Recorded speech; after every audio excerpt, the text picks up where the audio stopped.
جی ناظرین، آج ہم عید کا پہلا دن سیلیبریٹ کر رہے ہیں اور اس وقت ہم عید منانے آئے ہیں کرنل تاج سلطان صاحب، ریٹائرڈ کرنل ہیں اور اس کے علاوہ ایکس آئی جی کے پی کے بھی رہ چکے ہیں۔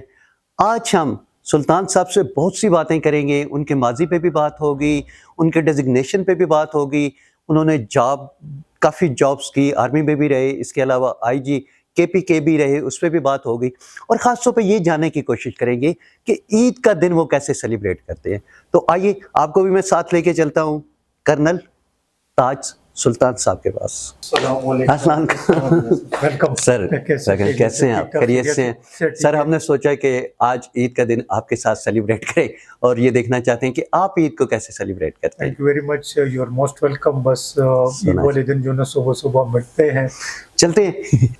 جی ناظرین، جیسا کہ آپ جانتے ہیں کہ آج ہم عید کی جو فرسٹ ڈے کی شام ہے وہ کرنل تاج سلطان صاحب کے ساتھ ہیں، اور جیسا کہ آپ دیکھ رہے ہیں کہ ہمارے ٹیبل پہ بہت سے کھانے پڑے ہوئے ہیں، اور آج ہم کرنل صاحب سے یہ جاننے کی کوشش کرتے ہیں کہ عید کا پہلا دن یہ کیسے گزارتے ہیں۔ اور آپ نے دیکھا ہوگا کہ آن نیوز کی ہمیشہ یہ کوشش رہی ہے ایسی شخصیات کو آپ کے سامنے لایا جاتا ہے کہ جنہوں نے واقعی کوئی اپنے ملک کے لیے کلیدی کردار ادا کیا ہوتا ہے۔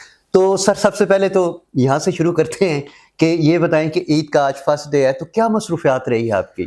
اجاز صاحب تھینک یو ویری مچ۔ سب سے پہلے تو میں آپ کو ویلکم کہتا ہوں کہ آپ ہمارے پاس ادھر آئیں، اور جس طرح عموماً یہ ہوتا ہے کہ ارلی ان دا مارننگ ہم اٹھتے ہیں، فجر کی نماز پڑھ کے، فجر کی نماز کے بعد پھر آتے ہیں، بریک فاسٹ کرتے ہیں، بریک فاسٹ کے بعد پھر جو ہے نا مسجد جاتے ہیں، پھر دوبارہ عید الاضحیٰ کی نماز پڑھتے ہیں۔ ٹھیک ہے۔ عید الاضحیٰ کی نماز سے جب واپسی پر آتے ہیں تو مسجد میں بھی فرینڈس وغیرہ کو جتنے بھی ان کو مل لیتے ہیں، اور گھر پہ بھی لوگوں کو مل لیتے ہیں۔ اس کے بعد جو ہے نا پھر قربانی کا جو ہے نا فریضہ انجام دے دیتے ہیں۔ قربانی کا جب فریضہ انجام کر لیتے پھر اس کے بعد جو ہے نا پھر لنچ کا ٹائم ہو جاتا ہے۔ اچھا جی، اور پھر اس دوران میں جب 10 ساڑھے 10 بجے ہم فارغ ہو جاتے تو فرینڈس وغیرہ، ہمارے ریلیٹیوز وغیرہ وہ ہمارے پاس آتے، ان کے ساتھ عید ملن وغیرہ اور جو بھی وہ ایکسچینج وغیرہ ہم گپ شپ ہوتی ہے۔ اچھا سر، آپ نے کہا کہ چلیں آپ قربانی، یہ جو خاص طور پہ عید الاضحیٰ ہوتی ہے اس میں جو سب سے بڑی بات ہوتی ہے، ایک تو سب فرسٹ آف آل جانور کا پرچیز کرنا، یہ ایک بڑا مشکل سا ڈیفیکلٹ وہ معاملہ ہوتا ہے۔ پھر کسائی کو ڈھونڈنا، یہ بھی بڑا پیچیدہ، چونکہ اس دن کسائی بڑے بزی ہوتے ہیں۔ تو آپ کے لیے کیا یہ سارے جو معاملات تھے یہ آسان ہو گئے تھے؟ ویسے جس طرح بھی آپ کہہ رہے ہیں کہ میرے خیال میں ہے تو مشکل، لیکن میں اپنے طور پہ یہ کہوں گا کہ ایک تو یہ ہے کہ جانور جو ہے نا وہ ہمارے لوگ ہوتے ہمارے لیے پرچیز کر لیتے، اس کے لیے جو ہے نا لوگ ہمارے پاس ہوتے وہ کر لے۔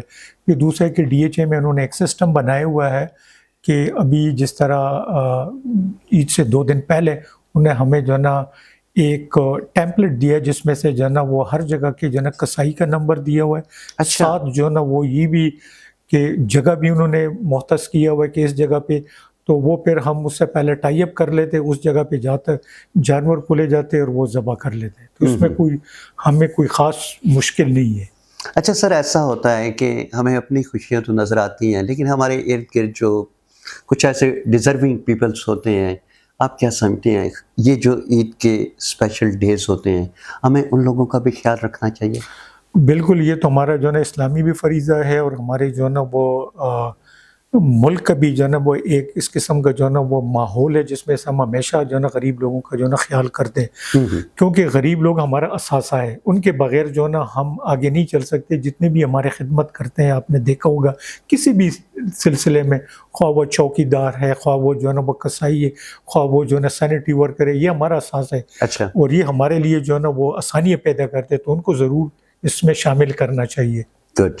اچھا سر، مجھے یہ بتائیں کہ آپ کی فیملی میں کتنے افراد ہیں؟ فیملی میں تو جو ایکچولی ہے نا وہ مائی سیلف وائف ہے، 2 بیٹیاں اور 2 بیٹے ہیں۔ اچھا، لیکن اس کے علاوہ جو باقی بھائی وغیرہ ہے، وی آر 6 بردر، ان کی پھر اپنی فیملی، لیکن یہ ہے کہ ہم ایک ہی جگہ پہ رہتے، ہمارے ایک ہی بڑا جوائنٹ فیملی سسٹم ہے، اور قربانی بھی ہم جو ہے نا جوائنٹ ہی کرتے ہیں۔ Very good. تو وہ پھر اس طرح جو ہے نا ہمارا سسٹم ہے، لیکن یہ ہے کہ میری جو ہے نا وہ 2 بیٹے ہیں اور 2 بیٹیاں ہیں، اور مائی سیلف اینڈ وائف۔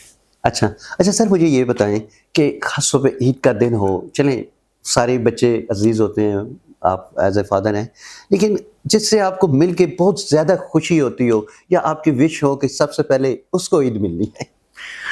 بات تو صحیح ہے، لیکن سب سے پہلے تو میں آپ کو بتا دوں کہ میں اپنے مدر کو ملوں، اچھا، تو سب سے جو ہے نا مدر آپ کی مدر جو ہے نا حیات سب سے پہلے جب میں یہ عید الاضحیٰ کی یا عید الفطر کی جی نماز جی پڑھ کے آتا تو سب سے پہلے میں اپنے مدر کو ملتا ہوں، ان کو جو ہے نا وہ سلام کرتا ہوں ماشاء اللہ، اور پھر ان سے ملتا ہوں، پھر اس کے ساتھ جو ہے نا باقی بھی جو ہے نا میرے بھائی وغیرہ ہے ان سے ملتا ہوں، اور بچے بھی ہیں ان سے بھی ملتا ہوں، اور پھر عید کے جو ہے نا وہ سیکنڈ ٹائم آپ کہہ لیں کہ 3-4 بجے جب بھی ہو جاتے تو بیٹیاں کیونکہ دے آر میرڈ وہ بھی آتے اور ہمارے ساتھ ادھر کمبائنڈ عید گزارتے ہیں۔ اچھا، تو کتنے دن عید کو سیلیبریٹ کرتے ہیں؟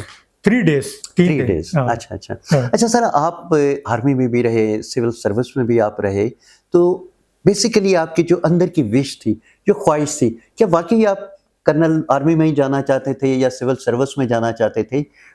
خواہش کیا تھی آپ کی؟ اجازت صاحب فرینکلی اگر آپ مجھ سے پوچھتے تو میری پرائرٹی 1 یہ تھی کہ I should join civil services. اچھا، میں نے کوشش کی تھی کہ سول سروس میں جاؤں، لیکن یہ کہ قسمت نے ساتھ دیا کہ میں لکی لیتا کہ میں آرمی میں چلا گیا اور آرمی میں بڑے اچھے اپوائنٹمنٹ پہ رہا ہوں اور کرنل کے عہدے تک میں نے نوکری کی۔ ٹھیک ہے، تو میری خواہش یہ تھی کہ میں سول سروس نہیں آرمی میں کیا آپ حادثاتی طور پہ چلے گئے تھے؟ حادثاتی طور پہ تو آپ یہ کہہ دیں کہ میں چلا گیا ہوں، لیکن یہ کہ 100% میں شور نہیں تھا کہ I should go to army.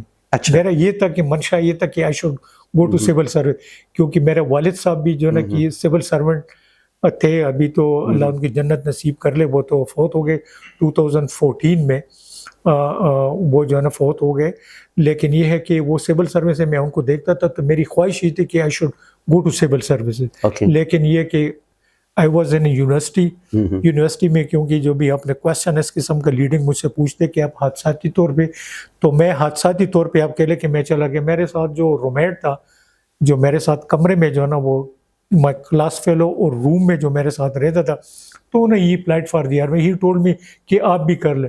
میں سلیکٹ ہو گیا اور وہ نہیں ہو گیا۔ اچھا، کون سی یونیورسٹی میں تھے؟ میں پشاور یونیورسٹی میں، اچھا، پشاور یونیورسٹی، پولیٹیکل سائنس تو ڈپارٹمنٹ۔ جب آپ آرمی میں گئے اس وقت آپ میرڈ تھے ان میرڈ تھے؟ نہیں، میں انمیرڈ تھا، اچھا، آئی واز جسٹ ینگ، تقریباً کوئی 26 ایئر۔ شادی تو میری ہوئی 1990 میں، اچھا، جی جی، اور آرمی میں جب گیا تو وہ 1985 میں نے جوائن کی تھی آرمی۔ شادی جو آپ کی ہوئی یہ ارینج میرج تھی یا ارینج میری تو فیملی کی، مطلب اپنے اچھا ہاں فیملی ریلیٹیو تھی؟ میں۔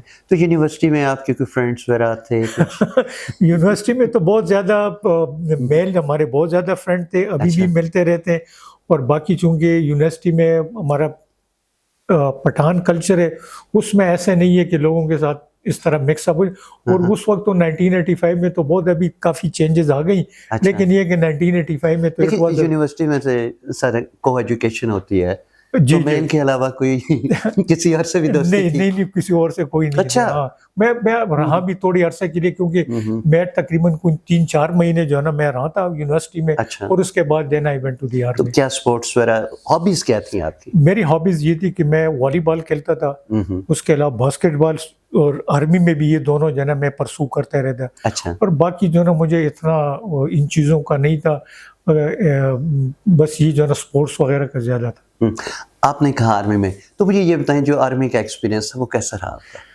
ایکسیلنٹ، مطلب آرمی کا رہا تھا، کیونکہ I was not that much physically strong initially, جو ہے نا کو کی ہوتا ہے، تو وہ with the passage of time کہا یہ جاتا ہے سر آرمی کی لائف بڑی بے رنگ سی ہوتی ہے، بے ذائقہ سی ہوتی ہے، بس ایک سرکل پہ آپ چل رہے ہوتے ہیں، یس یس نو یا اگر مگر کا وہاں کوئی گنجائش نہیں۔ وہ میں آپ کو یہ کہہ رہا ہوں کہ جس وقت ہم آرمی میں گئے تھے تو اس وقت جو ہے نا there was a very good cantonment type ہوا کرتی تھی، اچھا، اور ٹریننگ کے بعد، ٹریننگ میں تو naturally it is a very rough and tough, لیکن یہ کہ جب ہم کینٹونمنٹ میں گئے تو ادھر اسپورٹس بھی کھیلتے تھے، شام کو تمبولا بھی کھیلتے تھے، ہمارے جو ہے نا وہ جو آرمی آفیسر کلب تھے اس میں بھی جاتے تھے، تو بڑی رونق ہوتی تھی۔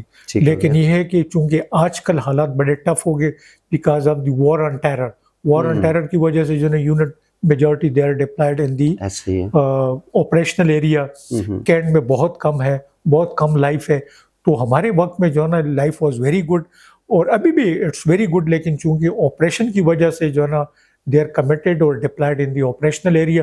تو کینٹ کی جو لائف ہے نا، جس طرح بھی آپ کہہ لیں سیالکوٹ کینٹ ہو گیا، گجرانوالا ہو گیا، لاہور ہو گیا، تو اس میں جو ہے نا میجارٹی یونٹ جو ہے نا they are deployed in the operational area. Very less جو کہ for the security and protection of the cantonment جو ہے نا وہ ادھر ہے. ادروائز جو ہے نا وہ لائف ابھی اس کی وجہ سے تھوڑی سی کم پڑ گئی. اچھا، تو کہاں آپ کی پوسٹنگ رہی؟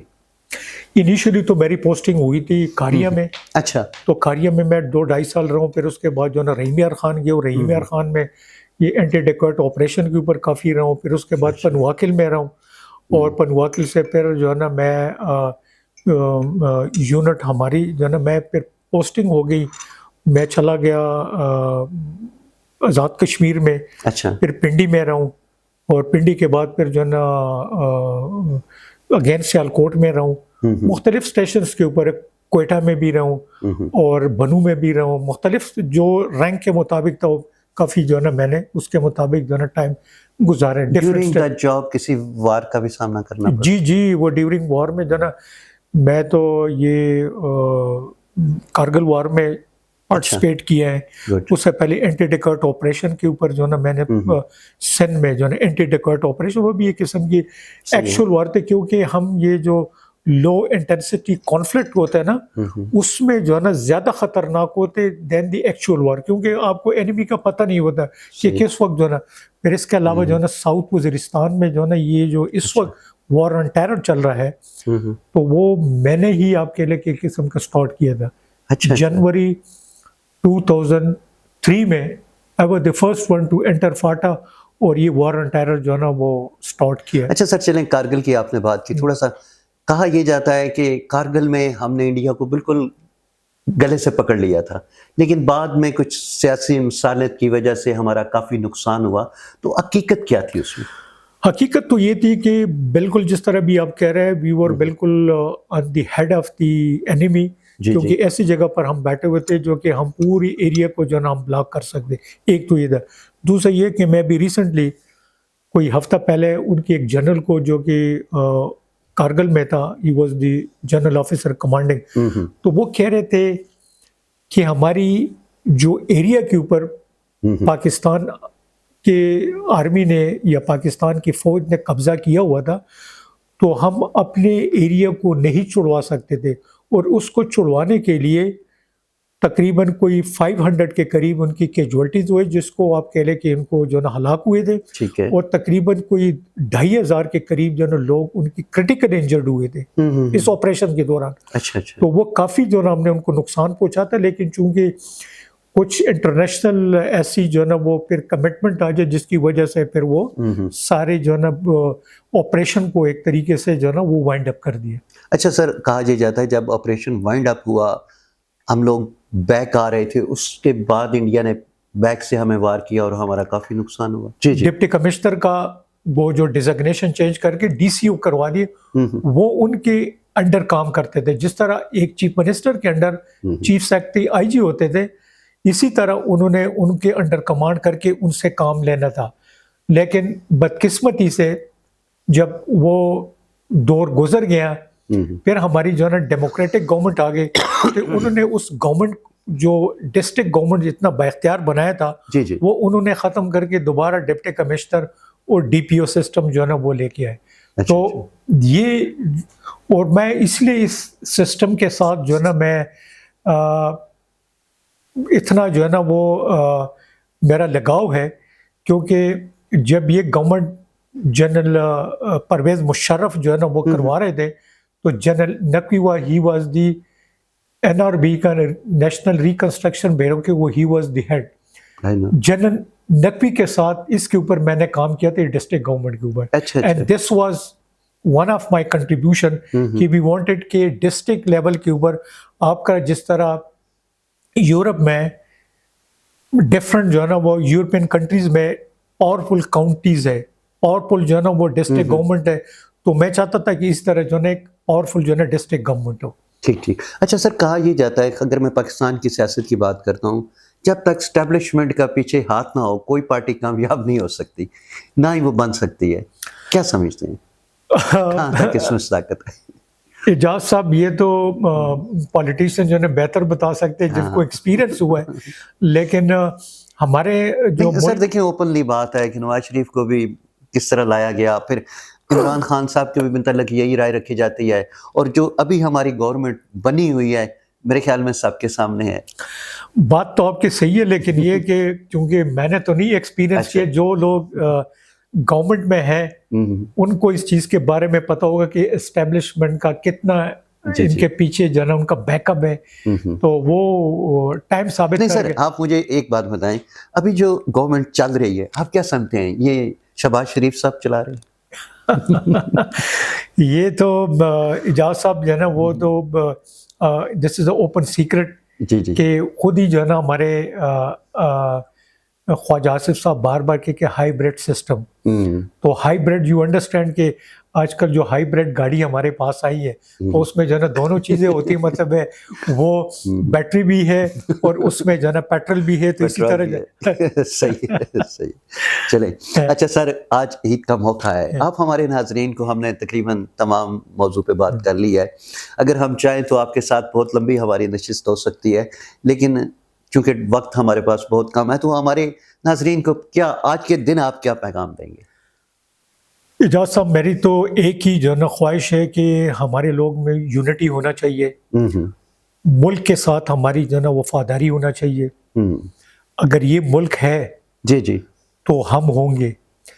آپ ہمارے سامنے بہت زیادہ جو ہے نا اگزامپل موجود ہے، آپ لیبیا کی مثال لے لیں، آپ یمن کی جی مثال لے بالکل لیں، آپ جو ہے نا وہ عراق کی مثال لے لیں، تو ہمیں اپنے ملک سے جو ہے نا محبت کرنا چاہیے، اپنے عوام سے محبت کرنا چاہیے، اور جو بھی جس کیپیسٹی میں ہے تو اس ملک کے لیے ان کو ڈیلیور کرنا چاہیے۔ اپنے لیے تو ہر کوئی کرتا ہے، دیکھو یہ جو ہے نا ہمارے ملک میں اللہ تعالیٰ نے ہمیں سب کچھ دیا ہوا ہے، ہمارے ملک میں ٹیلنٹ کی کمی نہیں ہے، ہمارے ملک میں کسی چیز کی کمی نہیں ہے، لیکن بس ہمیں اپنے ملک سے جو ہے پیار کرنا چاہیے، اور یہ ہمارا بڑا پیارا ملک ہے۔ کوشش کرنی چاہیے کہ اپنے سسٹم کو sir thank you very much, thank you very مچ، بہت شکریہ، تھینک یو ویری مچ۔ ناظرین آپ نے کرنا تاج صاحب کی گفتگو سنی، میرے خیال میں بہت کچھ آپ نے سیکھا ہوگا۔ آج عید کا دن تھا، ہم نے تقریباً تمام ہی موضوع پہ بات کی ہے، جو بیسک مقصد جیسا کہ کرنا صاحب نے کہا کہ پاکستان ہے تو ہم ہیں، ہمیں یہ نہیں دیکھنا چاہیے کہ فلاں کیا کر رہا ہے یا دوسرا کیا کر رہا ہے، ہمیں یہ دیکھنا چاہیے کہ ہم اپنے ملک کے لیے، پاکستان کے لیے کیا کر رہے ہیں۔ اور پاکستان ایک ایسا ملک ہے جہاں ہر طرح کے موسم پائے جاتے ہیں، پیداوار کے لحاظ سے دیکھ لیں، موسم کے لحاظ سے دیکھ لیں، اور خاص طور پہ پاکستان کے جو لوگ ہیں وہ بھی بہت محنتی، وفادار اور جفا کش ہیں۔ صرف عمل اس بات کا ہے کہ ہر انسان کو اپنی ذمہ داری سمجھنی چاہیے اور اس کو یہ سوچنا چاہیے کہ میں اس ملک کے لیے کیا کردار ادا کر سکتا ہوں۔ تو اسی کے ساتھ ہی مجھے اجازت دیجیے گا، اللہ حافظ۔